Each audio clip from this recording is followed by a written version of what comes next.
Hi friends, welcome to my YouTube channel. ఈరోజు బీరకాయతో రోటి పచ్చడి చూపిస్తున్నాను. బీరకాయలు పచ్చిమిర్చి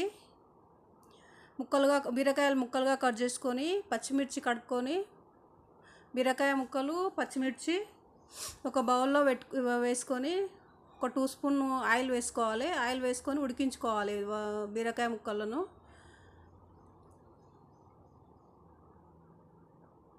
బీరకాయలను మీద తొక్క పూర్తిగా తీయలేదండి నేను. చూడండి ఒకసారి. మీద తొక్క పూర్తిగా తీస్తే పీచు పదార్థం అంతా వెళ్ళిపోతుందని తీయలేదు. బీరకాయలు పొయ్యి మీద పెట్టాక ఒక బౌల్లో నీళ్ళు పోసి ఆ గిన్నె మీద పెడితే మనం వాటర్ వేయకుండా మంచిగా మాడిపోకుండా ఉడుకుతుందండి అది. ఒకసారి మీరు ట్రై చేయండి అలా ఆవిరికి ఉడికించినట్టు. మనం ఆ వాటర్ వేయాల్సిన అవసరం లేదు బీరకాయల ముక్కల్లో. మళ్ళీ మధ్యన ఒకసారి కలుపుతూ ఉండండి, మాడిపోకుండా అడుగు పట్టకుండా ఉంటుంది. ఒక 2 టైమ్స్ అలా చూసి కలిపి ముక్క ఉడికాక తీసి మనం రోట్లో వేసుకొని దంచుకోవాలి దాన్ని.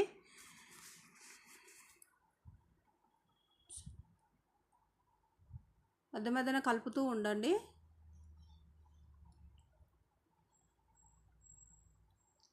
ఉడికిందని నేను స్టవ్ ఆఫ్ చేస్తున్నాను.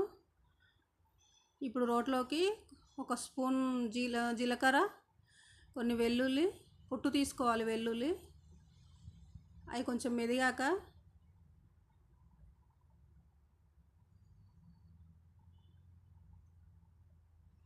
టూ స్పూన్ కొబ్బరి పౌడర్ వేయాలి.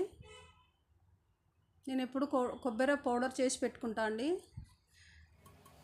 కొబ్బరి పౌడరు వేసి దంచాక బీరకాయ ముక్కల్లోకి వెళ్ళి మిరపకాయలు తీసి వేసి తగినంత సాల్ట్ వేసుకోవాలి. పసుపు, సాల్టు. తర్వాత బీరకాయ ముక్కలు వేయాలి. పచ్చిమిర్చి బీరకాయ ముక్కలు ఒకేసారి వేస్తే బీరకాయ ముక్కలు మరీ మెత్తగా అయిపోతాయండి. అందుకే నేను తర్వాత వేశాను.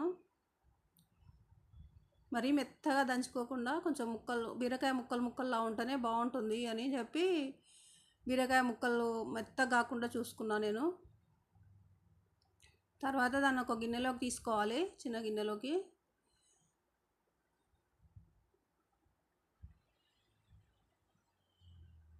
మెల్లగా దంచుకోండి, కళ్ళల్లో చిట్లుతుంది.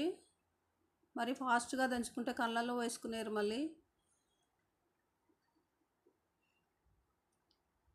ఇప్పుడు ఒక బౌల్లోకి తీసుకోవాలి, చిన్న గిన్నెలోకి తీసుకొని పోపు పెట్టుకోవాలి. కొంచెం ఆయిల్, జీలకర్ర, ఆవాలు, వెల్లుల్లి, కరివేపాకు వేసి పోపు పెట్టుకోవాలి మంచిగా. చాలా బాగుంటుందండి, ఎమ్మీగా ఉంది. ఒకసారి ట్రై చేయండి మీరు కూడా. ఓకే అండి, thank you for watching. Like చేయండి, షేర్ చేయండి, సబ్స్క్రైబ్ చేసుకోండి. Okay, thank you. టేస్ట్ చూడండి, ఈరోజు చాలా బాగుందండి పచ్చడి. ఒకసారి ట్రై చేయండి మీరు కూడా. ఓకే అండి, థ్యాంక్ యూ.